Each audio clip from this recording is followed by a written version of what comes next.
欢迎收听伊南军事论坛，我是周雨婷。美国总统特朗普8号表示，正式将伊朗伊斯兰革命卫队列入国际恐怖组织名单。伊朗随后反击，宣布将美国中央司令部及其相关军事力量列为恐怖组织。那么，说被列为恐怖组织，就真是恐怖组织了吗？接下来，伊朗的反击只停留在口头上，还是会有进一步的动作？这些呢，就是今天伊南军事论坛要关注的话题。首先，还是欢迎金一南教授。伊南教授您好。你好。美国突然拉黑伊朗伊斯兰革命卫队列为恐怖组织，一提到恐怖组织，我们首先想到的都是基地组织、伊斯兰国等等。但美国堂而皇之的就把一个国家的武装力量给列为恐怖组织了，也实属罕见哈。那么伊南教授，您怎么看待这个事情？另外呢，这个被贴上恐怖标签的伊斯兰革命卫队到底是个什么来头？这个消息对世界震动还是很大的，就像你刚刚讲的一样，一个独立的主权国家的主要武装力量，然后被美国形容为国际恐怖组织，那这是前所未有的。那这个武装力量它代表这个国家，那这个国家是个国际恐怖国家吗？那简直是我觉得包括对联合国宪章啊，对整个国家与国家关系极大的破坏。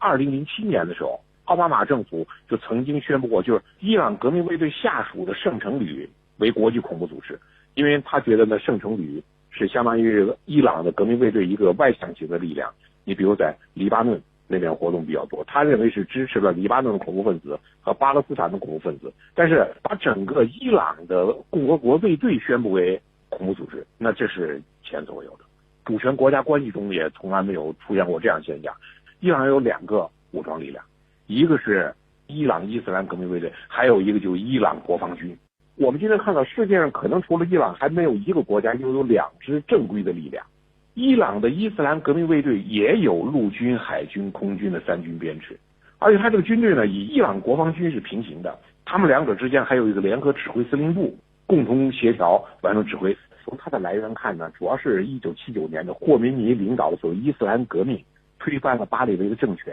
推翻巴列维政权之后呢，霍梅尼呢他认为要建立一支新型军队，那么这个军队呢就是忠于伊斯兰革命的新型军队。那么后来伊朗就在这个基础上组建了一支呢伊斯兰革命的武装，后来都命名为伊朗伊斯兰革命卫队，它主要是内部保卫这样一个作用。当然随着时间推演，尤其2伊战争的爆发，伊朗伊拉克打起来了，伊朗方面主要作战力量就是伊朗国防军，但是呢后来由于伊朗方面打得不太顺，伊斯兰革命卫队就介入了，和国防军并肩作战。而且呢在战斗中呢，伊斯兰革命卫队表现得还真不错，还打得挺英勇。上届伊朗总统内贾德就是伊朗伊斯兰革命卫队的成员，所以战后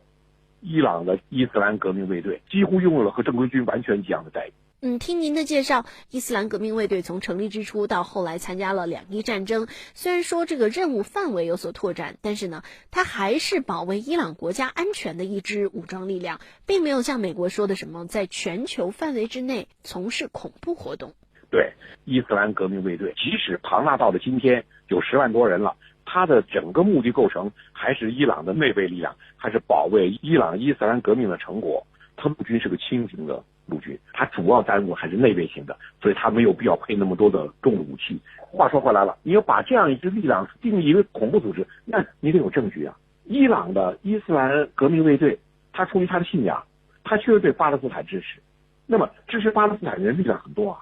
都是恐怖组织吗？你包括他出于他的信仰，他确实对黎巴嫩的真主党也支持，但是我们看到支持真主党的各种派系也不少，都是恐怖组织吗？你这个一概而论是有问题的。包括美国前不久讲的特朗普总统，他宣布戈兰高地是以色列的领土。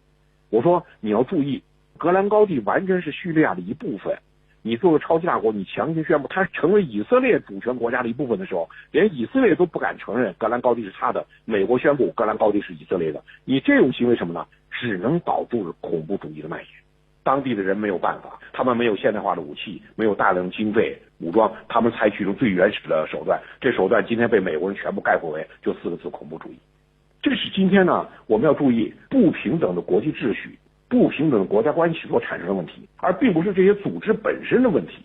你说美国有充分的证据证明伊斯兰革命卫队到底进行了什么恐怖活动吗？在今年2月，伊朗伊斯兰革命卫队遭到了恐怖袭击的时候，多位高级领导人受伤死亡。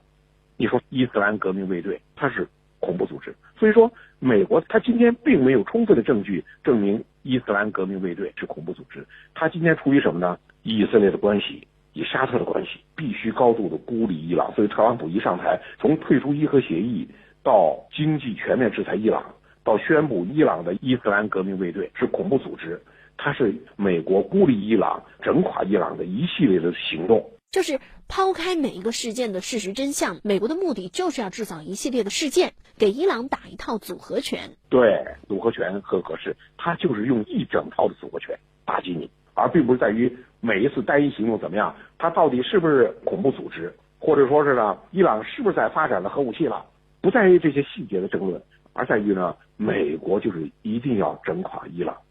这是它一个战略目的。那么面对美国这一系列的组合拳，伊朗真的可能被彻底击垮吗？两伊战争期间，当时美国曾经对伊拉克很大的支持，伊朗受到很大的损伤。美国要收拾伊朗是由来已久的，一步一步呢就把伊朗呢套得越来越紧，他就是力图要把伊朗整垮。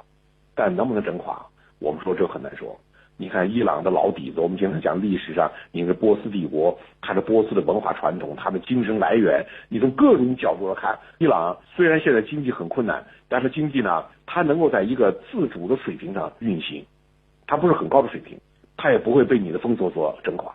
就像美国封锁俄罗斯一样，你说整垮俄罗斯了吗？也没整垮俄罗斯。当然，我们讲俄罗斯幅员广大，资源丰富，但伊朗基础资源是有的。你比如说石油，伊朗全世界最富储油的国家之一，伊朗农业也很不错，它有石油，就是有工业的血液，有粮食，保证基本吃上饭。你从这两点看，它的一些必须的资源，它本身具有，美国想整垮它绝非易事。伊朗对美国的态度一向也是很强硬的。这次呢，特朗普刚宣布将伊斯兰革命卫队列入恐怖组织名单后1天的时间，伊朗马上反击。伊朗总统鲁哈尼发表全国讲话，隔空喊话美国说，你凭什么把伊斯兰革命卫队列为恐怖组织？你才是世界恐怖主义的领导者，并且呢，宣布将美国中央司令部及其相关军事力量也列为了恐怖组织。那么伊南教授，从伊朗这一行为来看啊，是否会对美国及其盟国展开武力行动呢？伊朗啊，从今天来看呢，你不管怎么说，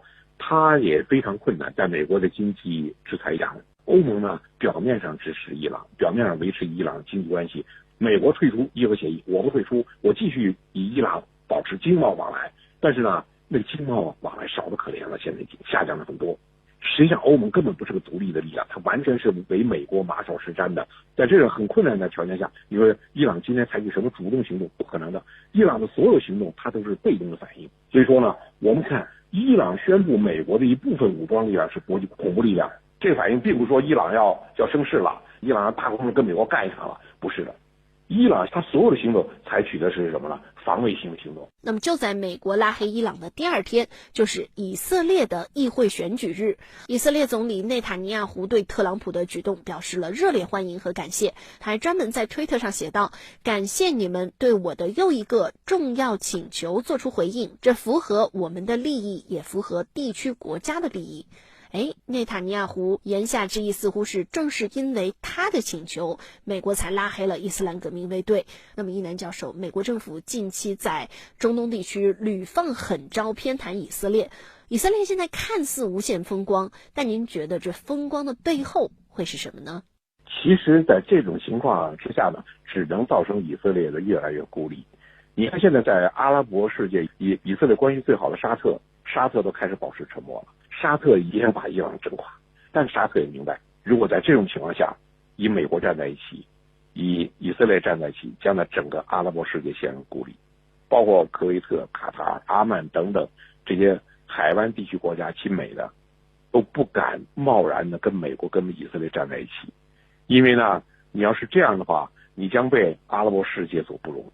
以色列有中长期利益，有近期利益。内塔尼亚胡看到近期美国给以色列帮了很大的忙，近期宣布戈兰高地是以色列领土的一部分，然后近期宣布伊朗伊斯兰革命卫队是恐怖组织，都对以色列帮了很大的忙。但是呢，实际上要对以色列的中长期的利益造成很大损害。你能在整个中东缔造一个以色列帝国吗？